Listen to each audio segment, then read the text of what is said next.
Bismillahirrahmanirrahim. Baiklah, Ananda, kita lanjutkan materi kita.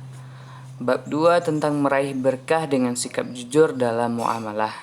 Jadi, berkah itu dapat kita raih dalam kita keseharian dalam muamalah. Muamalah itu artinya adalah keseharian kita.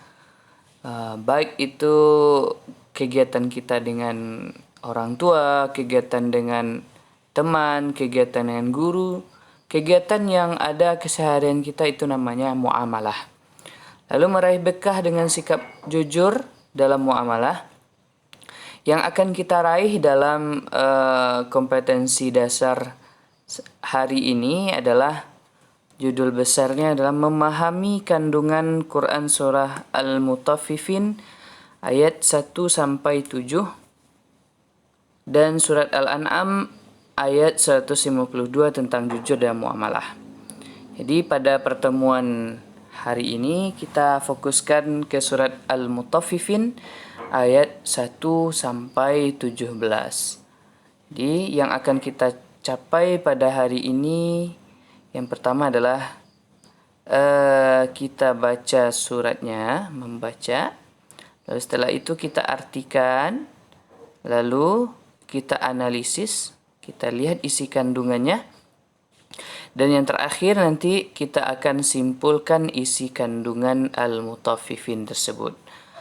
Lalu pada pertemuan selanjutnya baru kita ambil juga yang 4 ini dari surah Al-An'am ayat 152 dan minggu depan akan kita hubungkan apa hubungan dari isi kandungan surah Al-Mutaffifin dan surah Al-An'am. Jadi fokus kita sekarang hanya pada surah Al-Mutaffifin saja. Oke, Ananda, kita lanjutkan. Kita scroll ke bawah. Yang pertama kita membaca surah Al-Mutaffifin. Silahkan Ananda ambil Al-Qur'annya masing-masing ataupun boleh melihat di layar yang Bapak buka, Bapak kirimkan. Silahkan diperhatikan dengan baik. Kita membaca surah Al-Mutaffifin. A'udzu billahi minasy syaithanir rajim. Bismillahirrahmanirrahim. Wailul lil mutaffifin alladzina idza iktalu 'alan nasi yastawfun wa idza kaluhum aw wazanuhum yukhsirun. Ala yadhunnu ulaika annahum mab'uthun liyaumin 'azim yawma yaqumun nasu lirabbil 'alamin. Kalla inna kitabal fujjari lafi sijjin. Wa ma adraka ma sijjin. Kitabun marqum. Wailun yawmaidzin lil mukazzibin alladzina yukadzibuna biyaumiddin wa ma yukadzibu bihi illa kullu mu'tadin athim. إذا تتلى عليه آياتنا قال أساطير الأولين كلا بل ران على قلوبهم ما كانوا يكسبون كلا إنهم عن ربهم يومئذ لمحجوبون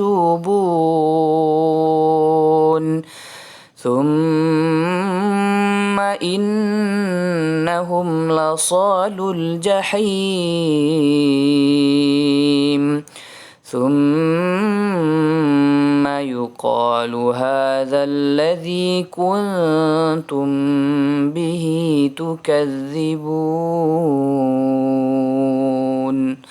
صدق الله العظيم. Ya, itulah bacaan kita baca surah Al-Mutaffifin tadi dari ayat 1 sampai 17. Kita lihat di sini terjemahannya. Ayat pertama, celakalah bagi orang-orang yang curang dalam menakar dan menimbang, yaitu orang-orang yang apabila menerima takaran dari orang lain, mereka minta dicukupkan. Dan apabila mereka menakar atau menimbang untuk orang lain, mereka mengurangi. Tidakkah mereka itu mengira bahwa sesungguhnya mereka akan dibangkitkan pada suatu hari yang besar, yaitu pada hari ketika semua orang bangkit menghadap Tuhan seluruh alam? Sekali-kali jangan begitu. Sesungguhnya catatan orang yang durhaka benar-benar tersimpan dalam sijjin. Dan tahukah engkau apakah sijjin itu? Yaitu kitab yang berisi catatan amal. Celakalah pada hari itu orang-orang yang mendustakan. Orang-orang yang mendustakannya, yaitu hari pembalasan. Dan tidak ada yang mendustakannya hari pembalasan itu, kecuali setiap orang yang melampaui batas dan berdosa. Yang apabila dibacakan kepadanya ayat-ayat kami, dia berkata, itu adalah dongeng orang-orang dahulu. Sekali-kali tidak. Bahkan apa yang mereka kerjakan itu telah menutupi hati mereka. Sekali-kali tidak. Sesungguhnya mereka pada hari itu benar-benar terhalang dari melihat Tuhannya. Kemudian sesungguhnya mereka benar-benar masuk neraka. Kemudian dikatakan pada mereka, inilah azab yang dahulu kamu dustakan. Oke. Dari ini kita lihat arti mufradatnya. Arti mufradat itu adalah terjemahan per kata demi kata. Yang pertama, lil mukadzibin. Lil mukadzibin. Artinya adalah bagi orang-orang yang mendustakan. Orang yang kadzib, pendusta. Lalu mu'tadin, orang yang melampaui batas. Asimin, yang bergelimang dosa. Asatirul awwalin, dongeng orang-orang dahulu. La mahjubun, benar-benar terhalang. Idzaktalu, apabila menakar. Jika mereka menerima takaran, ya. Yastaufun, mereka minta dipenuhi. Yukhsirun, mereka mengurangi. Mab'uthun, maka akan dibangkitkan. Marqum, yang berisi catatan amal. Jadi inilah poin kedua kita dari materi hari ini, yaitu kita terjemahkan. Dari terjemahan itu barulah kita bisa lihat isi kandungan dari materi kita di pagi hari ini.